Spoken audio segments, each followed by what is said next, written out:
नीट 2026 MBBS BDS रजिस्ट्रेशनमध्ये नेमके किती विद्यार्थ्यांनी भाग घेतला व सोबतच टोटल किती रजिस्ट्रेशन झाले आणि या रजिस्ट्रेशनमुळे आपला कट ऑफवर काय फरक पडेल, आपला कट ऑफ वाढेल की कमी होईल, हे सविस्तरपणे आपण या व्हिडिओमध्ये डिस्कस करणार आहे. तर व्हिडिओ शेवटपर्यंत नक्की बघा. व्हिडिओ आवडल्यास व्हिडिओला लाईक आणि चॅनलला सबस्क्राईब करा. नमस्कार विद्यार्थी मित्रांनो, मी डॉक्टर यश मेंढमार्ग युट्यूब चॅनलमध्ये तुमचं खूप खूप स्वागत आहे. तर चला व्हिडिओला सुरुवात करूया.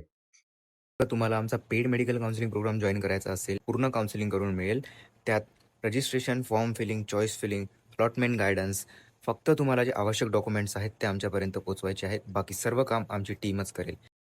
बघतो की द टाइम्स ऑफ इंडिया यांनी एक रिपोर्ट पब्लिश केली आहे. जर का आपण खाली जाऊन बघितलं तर इथे महाराष्ट्र MBBS BDS CET सेलचा डेटा त्यांनी रिप्रेझेंट केलेला आहे. तर सर्वात आधी त्यांनी तर ही इन्फॉर्मेशन दिली आहे की जी आपली CET सेलची डेट आहे ती एक्सटेंड झालेली आहे वगैरे, हे तर आपल्याला माहितच आहे. तर का थोडंसं खाली गेलं तर आपल्याला एक वाक्य दिसते. यामध्ये त्यांनी सर्वात आधीच्या स्टेटमेंटमध्ये तर आपल्याला सविस्तरपणे हे सांगितलेलं आहे की आपला जो शेड्यूल आहे तो एक्सटेंड झालेला आहे पहिल्या राऊंडचा. हे MCC नुसारच झालेलं आहे, हे सुद्धा त्यांनी सांगितलेलं आहे. पण तेच जर का आपण थोडंसं साईडला गेलं तर आपल्याला इथे दिसून येते की सो फार 33,949 candidates have registered for MBBS and BDS admissions. म्हणजे आतापर्यंत, आजच्या दिवसापर्यंत आपले 33,000च्या जवळपास जे कॅन्डिडेट्स आहेत त्यांनी MBBS BDS रजिस्ट्रेशन केलेलं आहे. अजून त्यांनी जोही आपला शेड्यूल आहे तो शेड्यूल सुद्धा इथे सविस्तरपणे सांगितलेला आहे आणि आपल्याला तो माहिती आहे. ही नॉर्मल डेटा त्यांनी हा प्रेझेंट केलेला आहे. तेच जर का आपण आता गोष्ट केली की नेमके जर का आपले स्टुडंट 33,000च्या जवळपास आहेत, तर याचा काय अर्थ आहे? याचा कट ऑफवर काय फरक पडेल? आपण जर का आता लास्ट इयरचे कॅन्डिडेट्स बघितले की मागच्या वर्षीच्या मेरिट लिस्टमध्ये नेमके किती कॅन्डिडेट होते, तर ते जर का आपण बघायला घेतले तर ही लास्ट इयरची मेरिट लिस्ट आहे. तुम्ही बघू शकता 2025. तर आपण जर का सर्वात खाली गेलो, आपण जर का एकदम एंडला गेलो या लिस्टच्या, तर आपल्याला इथे दिसून येते की जवळपास 60,000 जणांनी रजिस्ट्रेशन केलं होतं लास्ट इयर आपलं CET सेलवर. तुम्ही बघू शकता. आणि यावर्षी तो आकडा आपला 33,000 आहे. पण इम्पॉर्टंट जर का कोणती गोष्ट असेल, तर ती आहे की यावर्षी जीही आपली लिस्ट आहे, ती फक्त MBBS आणि BDS साठी आली होती. यावर्षी जी लिस्ट आहे, तीही आपण म्हणत आहे की 33,000 जणांनी रजिस्ट्रेशन केलेलं आहे. ते फक्त MBBS आणि BDS साठी रजिस्ट्रेशन केलेलं आहे.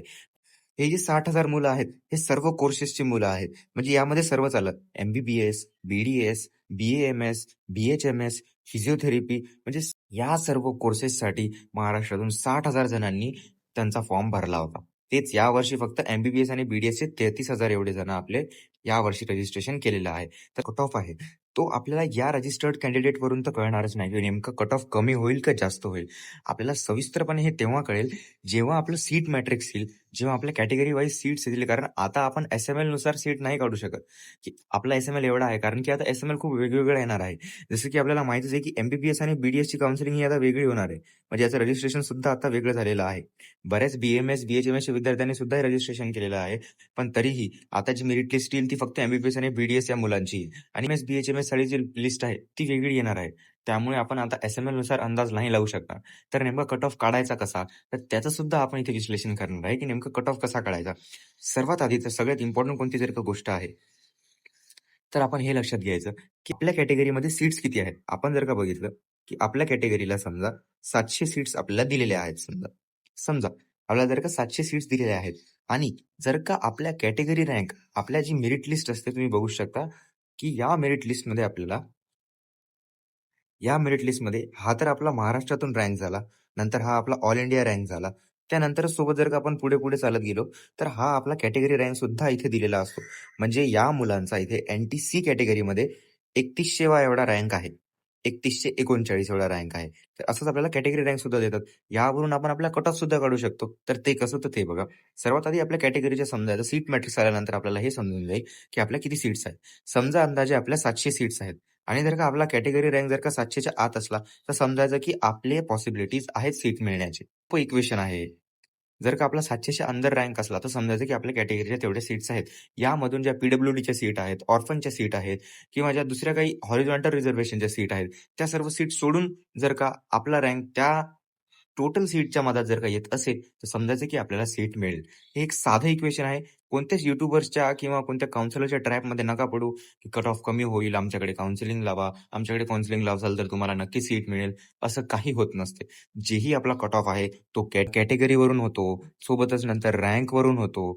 त्यानंतर किती सीट अवेलेबल आहेत त्याच्यावरून आपला जो कट ऑफ आहे तो लागतो. असं कोणीच ॲडमिशन करू शकत नाही. मी तुम्हाला सर्वात सोपी टेक्निक सांगितलेली आहे, की आपला नेमका कट ऑफ कसा काढायचा.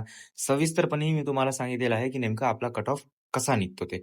बाकी कोणावरही विश्वास ठेवू नका, की नेमकं कट ऑफ कमी होईल, नाही कट ऑफ वाढेल, आमच्याकडे काउन्सिलिंग जॉइन करा. अशा कोणत्याच ट्रॅपमध्ये तुम्ही फसू नका. सविस्तरपणे काउन्सिलिंग करा. त्यानंतर जेव्हा चॉईस फिलिंग येईल, तेव्हा चांगली कॉलेज लिस्ट प्रिपेअर करा. चॉईस फिलिंग करा. सविस्तरपणे जर का तुम्हाला माहिती असेल, तर तुम्ही स्वतःवरूनच काउन्सिलिंग करा. पण जर का तुम्हाला माहिती नसेल, तर नक्कीच कोणाच्या चांगल्या मार्गदर्शनाखाली तुम्ही सर्व काउन्सिलिंगची प्रोसेस पार पाडा. तर विद्यार्थी मित्रांनो, या व्हिडिओमध्ये तर एवढंच. भेटूया पुढच्या व्हिडिओमध्ये. तोपर्यंत जय हिंद, जय महाराष्ट्र. मेडमार्ग तुमच्या सेवेत. सर्वांना हा एकच प्रश्न पडतो की माझ्या मार्क्सवर मला कोणते कॉलेज मिळेल. याचसाठी आम्ही सुरू केलेला आहे आमचा पेड काउन्सिलिंग प्रोग्राम. यामध्ये तुम्हाला नीट काउन्सिलिंगचे सर्व अपडेट्स, व्हॉट्सअप सपोर्ट आणि MBBS, BAMS, BHMS, BDS, physiotherapy या सर्व कोर्सेससाठी वैयक्तिक मार्गदर्शन मिळेल. तुमच्या मार्क्स, कॅटेगरी आणि बजेटनुसार तुम्हाला सर्वोत्तम कॉलेज कोणते असेल, सोबतच जॉईन झाल्यापासून तर तुमच्या कॉलेजच्या पहिल्या दिवसापर्यंत आम्ही तुमच्या सोबत असू. इंटरेस्टेड असाल तर खाली दिलेल्या व्हॉट्सअप नंबरवर मेसेज करा आणि आमच्या सोबत जॉईन व्हा.